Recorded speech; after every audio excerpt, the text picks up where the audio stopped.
Good morning. Vice Chair Liu and I are honored to be joined by Leader Jeffries and our veteran members, Representatives Crow, Houlahan, Ryan, Cisneros, and Goodlander. You'll hear from them shortly. We're here today because Donald Trump broke yet another promise to the American people. For more than a decade, this president has been railing against forever wars in the Middle East. And throughout his 2024 campaign, he insisted that he was the pro-peace president. On election night, he even declared, "I'm not going to start a war, I'm going to stop wars." Now, in 2026, we've seen Trump go back on his word. Americans who voted for his America First agenda believed that he would lower costs on day one because he told them that, and he's done exactly the opposite. Instead of lowering costs here at home, we're spending billions of taxpayer dollars on a new war and putting resources into the United States to brutalize U.S. citizens. Instead of making America healthy again, he's ripping away health care that families need most. And instead of improving lives of hardworking Americans, he's giving tax breaks to billionaires and corporations who don't need them. Unfortunately, this last broken promise is a reckless war with Iran and has already claimed the lives of 6 brave American service members. And in Trump's 2 a.m. Truth Social post, he said there will likely be more American lives lost in this operation. Yet he still won't explain to the American people why he started this war. That's why it's critical that we pass a war powers resolution to limit more military action in the Middle East that puts our heroes in harm's way. This isn't just coming from Democrats. The American people don't want this war. Nearly 60% of Americans disapprove of action in Iran and don't think Trump has a clear handling of the situation. It's time Trump listens to the American people and keeps his promise. Vice Chair Ted Lieu. Thank you, Chairman Aguilar. Honored to be here with Leader Jeffries and members of Congress who are also veterans. Right now, brave American service members are executing dangerous missions against Iran, and my prayers go out to the 6 service members who died and to their families, as well as those who are seriously wounded. I also want to note that Iran is a murderous, theocratic regime. They want to get a nuclear weapon, they fund terrorist networks, and their stated aim is to destroy the United States and Israel. At the same time, under our Constitution, only one entity can declare war, and that is Congress. And this is a war. And how do we know that? Because President Trump says it's a war. The Secretary of Defense has said it is a war. And our Constitution is very clear. I served in active duty United States Air Force for 4 years, and an additional 21 years in the reserves. I also taught the law of armed conflict. Only Congress can declare war. And this war right now is illegal because Congress never approved it. But it's not just a constitutional requirement. You might ask, well, why did the framers put it in there? Because it helps protect America and save American lives if the president has to make the case for war before doing so. Because had he done that, we might just have asked, hey, how do you protect all those Americans stranded in the Middle East? How are you going to evacuate them? What's your plan for protecting soft targets like the multiple embassy compounds that have been hit by Iran? How are you going to protect our bases? 11 U.S. bases have now been hit by Iran. How are you going to make sure we have enough munitions to finish this war, instead of calling in defense contractors at last minute, pleading with them to magically come up with more munitions? Had the president made the case before Congress, we could have asked those questions.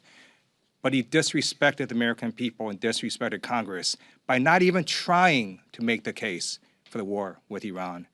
And that is why I'm going to be voting yes on this war powers resolution to terminate the war with Iran. And then what needs to happen is the administration has to make the case for war, bring back an authorization for the use of military force, and have Congress vote on it. It is now my great honor to introduce the phenomenal leader of the Democratic caucus and the man who will be Speaker of the House next year, Hakeem Jeffries. Good morning, everyone. Let me thank Chairman Aguilar and Vice Chair Lieu for their incredible leadership of the House Democratic Caucus, the districts that they represent, and of course the nation, and for convening us here today. I'm particularly thankful to be joined, of course, by those who have served our country in uniform, as Ted has done. Of course, Jason and Chrissy and Gil and Pat and Maggie, who were patriots serving this country in different ways in the military, in the national security space, and are now patriotically standing up for the American people, for our men and women in uniform, and for the Constitution. That's our commitment as House Democrats. Donald Trump has continued to break his word to the American people. Candidate Trump promised to lower the high cost of living on day one. President Trump enacted tariffs that have increased costs on everyday Americans by thousands of dollars per year. Candidate Trump promised that immigration enforcement would be focused on violent criminals who are here illegally. President Trump has unleashed untrained and masked ICE agents to brutalize and kill American citizens and to violently target law-abiding immigrant families. Candidate Trump said that it was foolish to get the country involved in endless foreign forever wars. President Trump, without authorization and inconsistent with the Constitution, has now plunged America into what he characterized yesterday could be an endless war that has already tragically cost the lives of 6 patriotic service members. And we mourn for them, and we're praying for their families, as well as all of those service members who are still struggling to deal with serious injuries as a result of what has taken place in the Middle East. The president has a responsibility to make the case to the American people as to the justification for this war, but has provided no evidence that there was an imminent threat to the American people here or abroad. It's the president who said just several months ago, in June of last year, that Iran's nuclear program had been completely and totally obliterated. That's the president's words. Did he lie to us then, or is he lying now that he's claiming that Iran was acquiring the possibility of being able to threaten us with nuclear weapons? A nuclear program he had claimed was completely and totally obliterated. The president has indicated that he's interested in regime change, but we know that regime change wars have never worked out for the American people and have cost thousands of lives of our patriotic heroes in uniform. That was the case in Vietnam, in Iraq, and in Afghanistan. So I'm thankful for the leadership of the chair, the vice chair, and these distinguished members of Congress, patriots who are standing up for the American people, standing up for our brave servicemen and women in uniform, and standing up for the Constitution.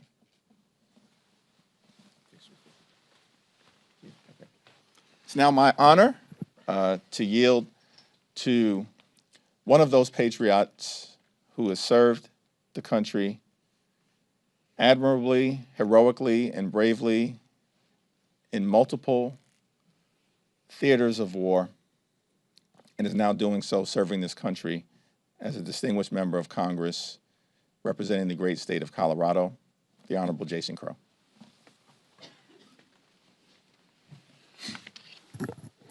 Thank you, Leader Jeffries, Chairman Aguilar, Vice Chairman Liu, and my fellow veterans.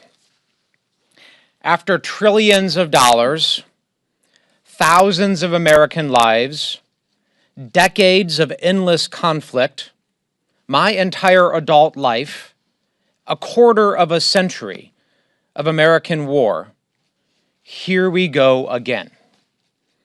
Donald Trump campaigned on ending the wars because he knew at the time that that's what Americans wanted and still want. And yet here we go again. I learned when I was fighting in Iraq and Afghanistan that when elites in Washington bang the war drums, pound their chest, talk about the costs of war, and act tough, they're not talking about them doing it. They're not talking about their kids or their billionaire donors picking up rifles, jumping into planes, jumping into helicopters. They're talking about working class kids like us. They're talking about those in small towns, in farms, in ranches across the country that have to actually do the work, that have to fight and die, and the American people that have to pay for all of it. Americans have had enough. Now, don't get us wrong. We believe in American strength. We believe in American engagement. We believe that America has a role to play in the world, and we will not hesitate to use our military and our strength to protect Americans and to protect our vital interests when it's necessary. But it's very clear in this instance that there is no imminent threat, and this is a war of choice by Donald Trump.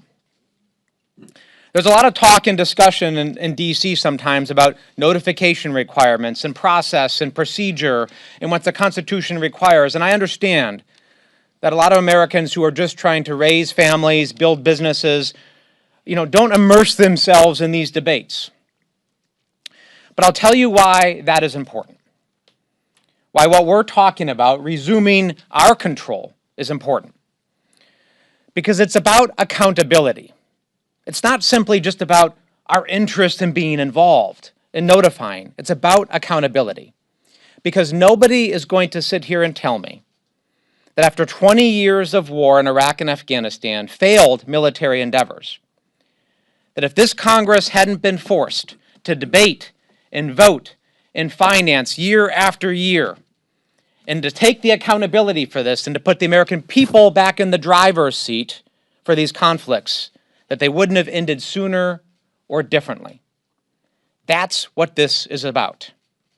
Putting the American people back in the driver's seat to decide when they want to finance these wars, when they are willing to send their sons and daughters to fight and die for our interests.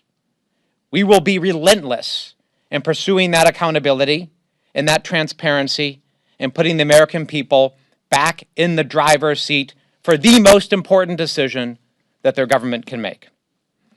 And with that, I'm honored to introduce a dear friend of mine, a fellow veteran from the great state of Pennsylvania, Chrissy Houlahan. Thank you. Thank you, Jason. And I think what you'll hear from all of us is I'd rather not be standing up here. We'd rather not be standing up here seeing history repeat itself and certainly rhyme again. Because before any president sends Americans into war, the American people, as Mr. Crow was indicating, the American people deserve some answers. They deserve the privilege of asking the questions. They deserve to know why we are engaging in this way. They deserve to know why now are we engaging in this way. They also deserve to know what the objective is. What are we aiming at? What does success look like? What is our end game? Because it is, as Mr. Crow said, not the president, not us standing here on this podium who will pay the price. It is, in fact, our troops who are right now in peril, who are right now in harm's way, and some of whom who have already right now lost their lives. It's also our military families who are sitting at homes right now wondering if their loved one is safe or in harm's way. It is the taxpayers as well. And it's communities like mine and like yours who deserve to know the answers to these questions, not after they happen, but before things happen. And that is why, even though it seems really wonky and procedural, that it matters, that Congress matters at times like this. Because this is not an abstract process. This is because we are literally elected by the people, for the American people, to be the American people's direct voice in decisions like this. The American people of my community should demand that I am on the record on this. They should demand that I have an opinion and a voice on this issue. If you call my office right now, a real person will answer the phone. And every single day we talk to parents, and every single day we talk to veterans, and every single day we talk to people who might be asked to fight and die, or whose family members might be asked to fight and die. And they deserve to know for what. I don't, certainly, and many of my colleagues have made it clear, mourn those leaders who have supported terrorism for decades. I am clear-eyed about the threat that Iran is. But eliminating bad actors is not the same thing as having a strategy.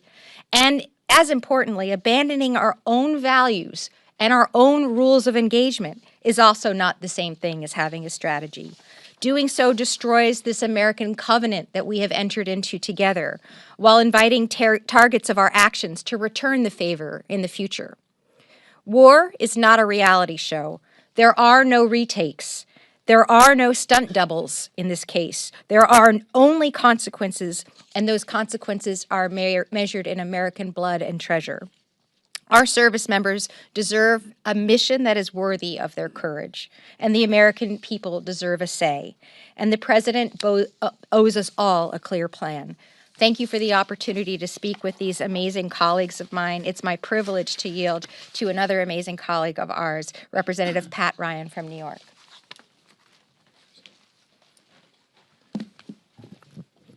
Thank you, Chrissy, and thank you to my colleagues and our leaders.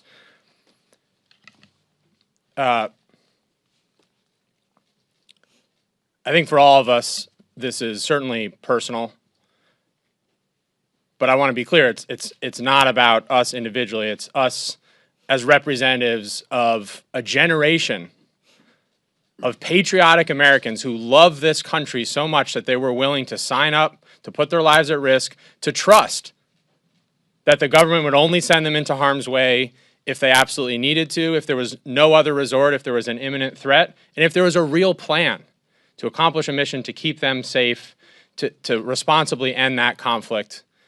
And that trust has been shattered over and over this year, starting a few days into this year in Venezuela, and now adding insult to injury, starting what is clearly a war, despite all the lies and mistruths from the administration.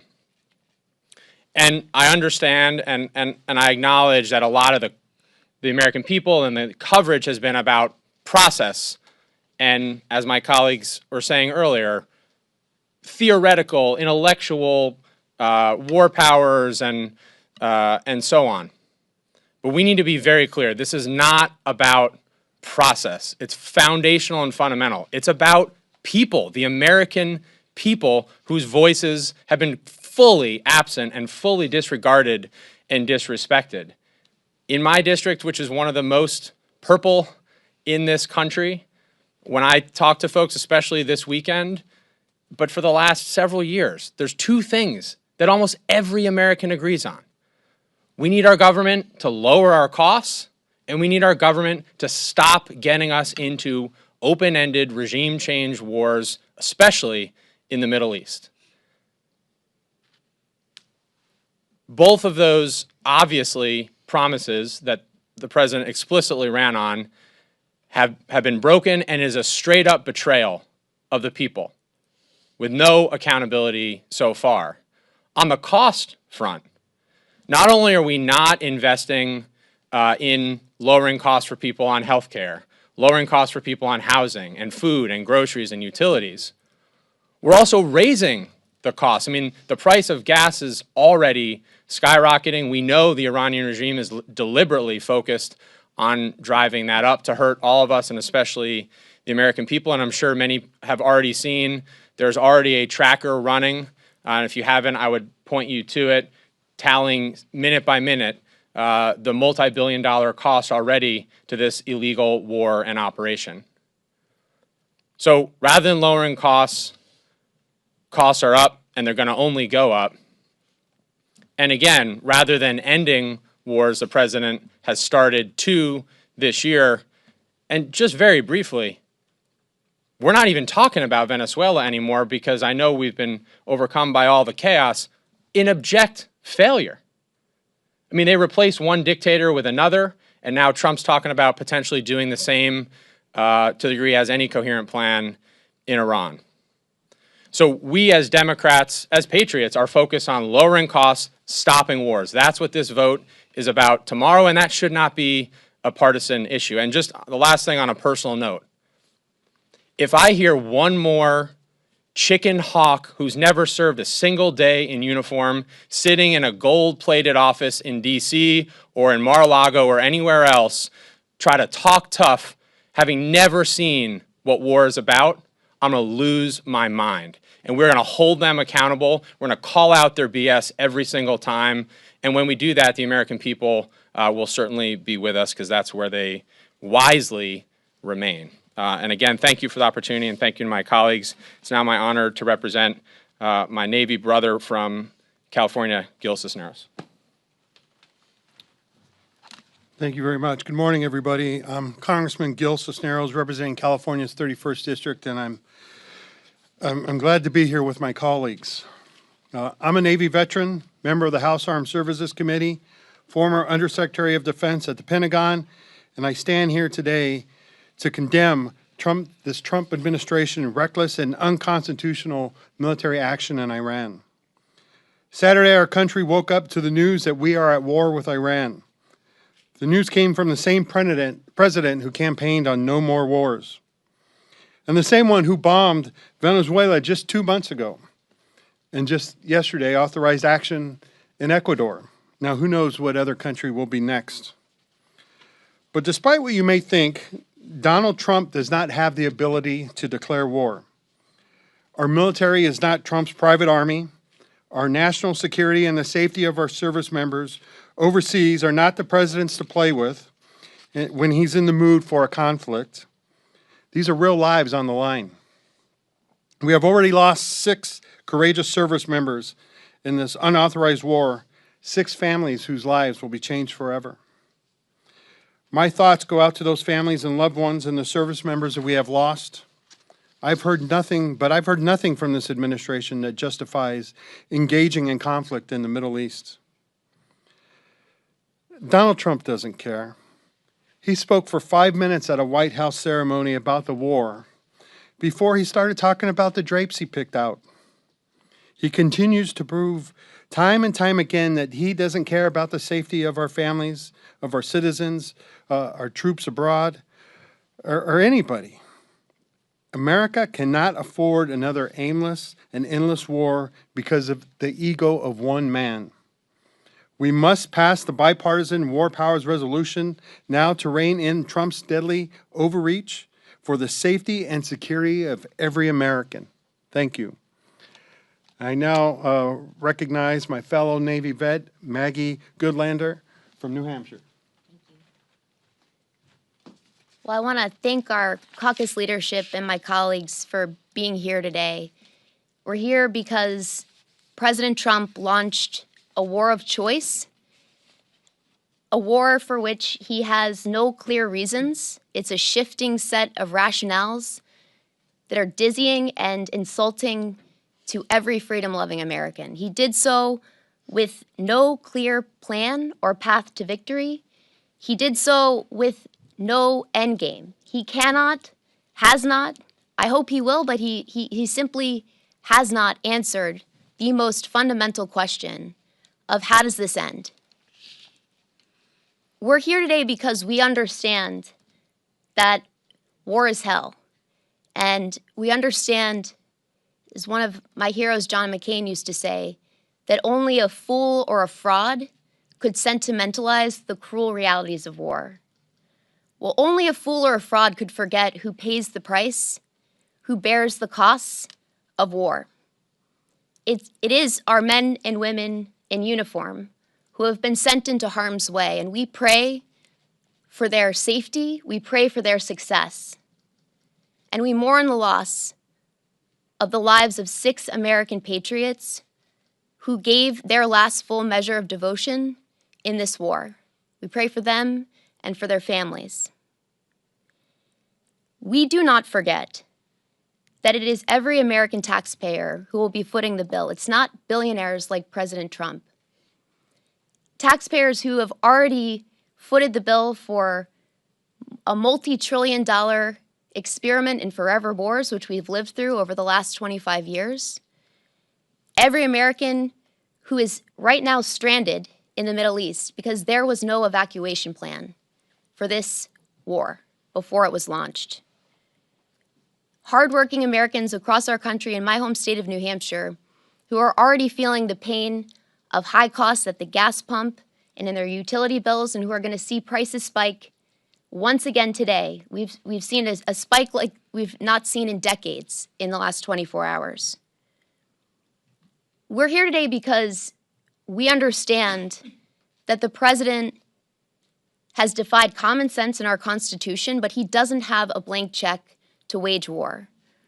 We will do our jobs, we will do our duty under the Constitution by voting in favor of this bipartisan War Powers Resolution, which will do a simple and critical thing. It will force the president to do his job, to come to the Congress. If he's got a plan, we all understand that the Iranian regime is a brutal and determined enemy of the United States, a regime that has blood of our fellow Americans on its hands. But if the president wants to take the country to war, he's going to have to come to the Congress and make his case. There are no blank checks. Anyone who served in uniform knows that you don't write a blank check to this president or any president. So we will do our duties, and I'm honored to be doing so alongside these patriots. So with that, I'll turn it back to the chairman. Thank you so much, Representative Goodlander. Questions? Thank you. I know we've talked about attendance a little bit throughout the year. I was just curious, with this vote coming up that clearly is a priority for you guys tomorrow, and some of your members being in, election season, how are you communicating to your members that it's important to get here, and are you expecting to have full attendance tomorrow? It's a question for Whip Clark, but what we have communicated to our caucus time and time again, we have telegraphed when these votes are going to happen, and our expectation is that members are here to vote on behalf of the American people and on behalf of their districts when these important votes come. So my expectation, I know that there were elections last night. I know there's elections in 2 weeks. Members need to be here to vote. This is a consequential and important vote, as these patriots behind me have indicated. It's too important not to be here. So my expectation and hope and belief is that members will be here. Michael. Thank you all for doing this. This week is a two-day work week for you all. Your schedules will be on recess next week. So many of your members told me coming out of the briefing yesterday that they came out with more questions than they did going in. Can you just kind of speak to the context of going to your districts next week? I'm sure your constituents will have questions about what's going on and not having the answers that a lot of you all were looking for, but also just not being here to continue to have this debate, in Washington, to continue to, as Republican colleagues, to join you in holding the administration accountable. Can you just speak about kind of the schedule as this is occurring right now? Look, if this was a priority, if Republicans cared about genuine oversight or just merely asking questions of the administration, we would do more classified briefings, and we would cancel recess and be here debating and discussing this. Members behind me are on committees from Judiciary to Armed Services to Intel. These are important positions right now in this time, in this moment, with these votes in front of us, and with our country on this war footing by the president's own words. So it's important that we're here to exercise our ability to ask these questions. We're in the minority. We don't set the schedule. But if Speaker Johnson was serious about asking tough questions and not just giving the president a blank check for these operations, he would keep us here, and every member behind me would be here as well. I'll yield to the vice chair and then Chrissy. Chairman Aguilar is absolutely right.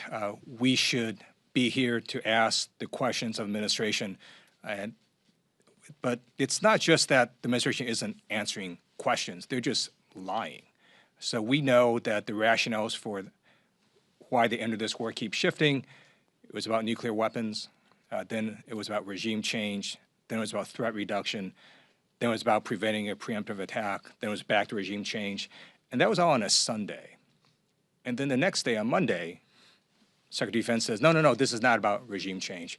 And so we don't really know why we're at war with Iran, and the administration needs to make their firmer case for war, put an authorization for use of military force for Congress to vote on, but they can't just launch us into a war without any rationale. And again, that's why we're standing here saying we're going to vote yes on this war powers resolution to terminate hostilities with Iran until the administration makes their case. I want to add to that because you probably recall that I have had my fair share of words with our Speaker, the Speaker of the House, who is the Speaker for the entire House.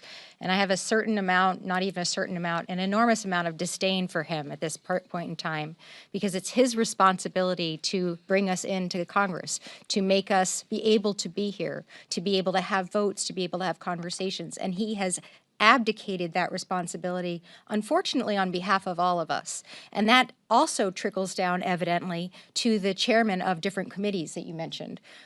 Intelligence has been completely MIA. Chairman Crawford has declined and denied and canceled meeting after meeting after meeting in the Intelligence Committee and hasn't asked for the information that must be available, or at least should be available to Intelligence Committee members. Similarly, with the Foreign Affairs Committee, Chairman Mast is an embarrassment, I have to be honest. The fact that he has canceled Foreign Affairs Committee hearing meetings as well is another indication that they are completely abdicating their responsibility, the constitutional obligation of the Congress, and as a result are anointing or appointing President Trump as a king. Nick. I want to ask about DHS funding. Republican leaders were up here a second ago talking about the risks that the DHS shutdown poses the longer this war goes on.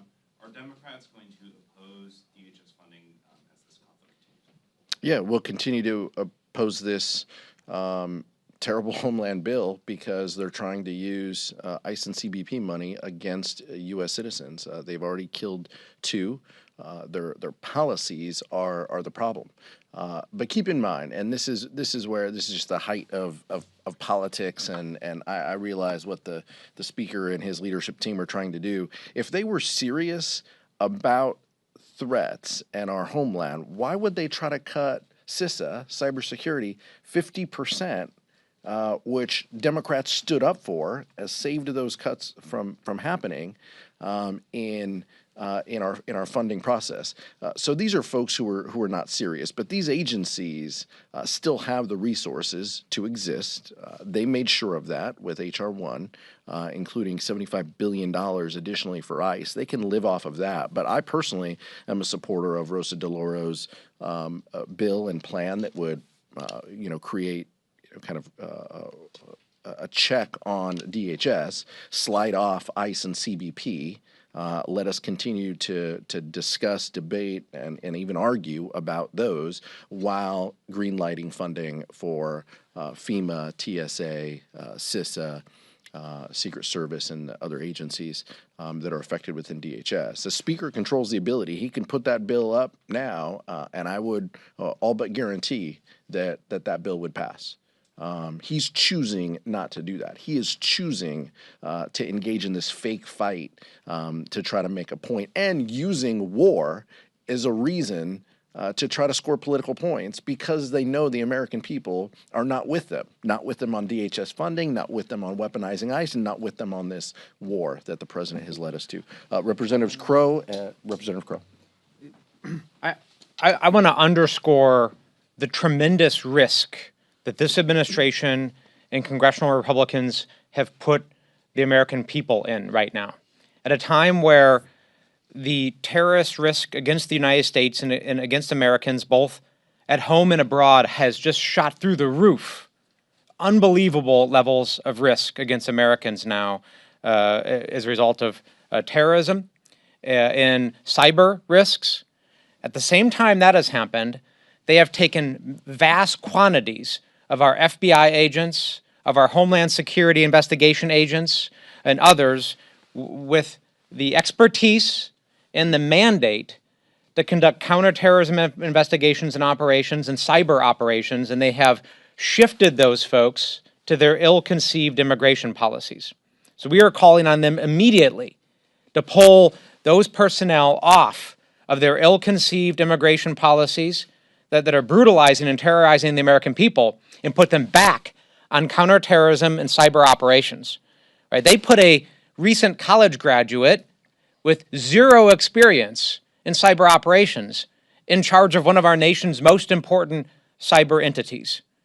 It's madness, and it's putting the American people at great risk. We call on them now to fix it and to do what's necessary to protect the American people. Thank you. The Department of Homeland Security has taken this money and used it to send anonymous mass federal agents to terrorize communities. It's resulted in at least 3 Americans who were killed by these masked agents. It's resulted in DHS agents illegally conducting surveillance on Americans who are exercising their First and Second Amendment rights. It's resulted in these agents arresting people who should not be arrested. And then Secretary Noem has engaged in corruption and spent hundreds of millions of dollars on a luxury jet fleet with a really beautiful bedroom. I'm going to be voting no on the DHS funding for this illegal and unconstitutional conduct. Secretary Noem is appearing before the Judiciary Committee in which I sit. I now have to go leave to question her. Thank you.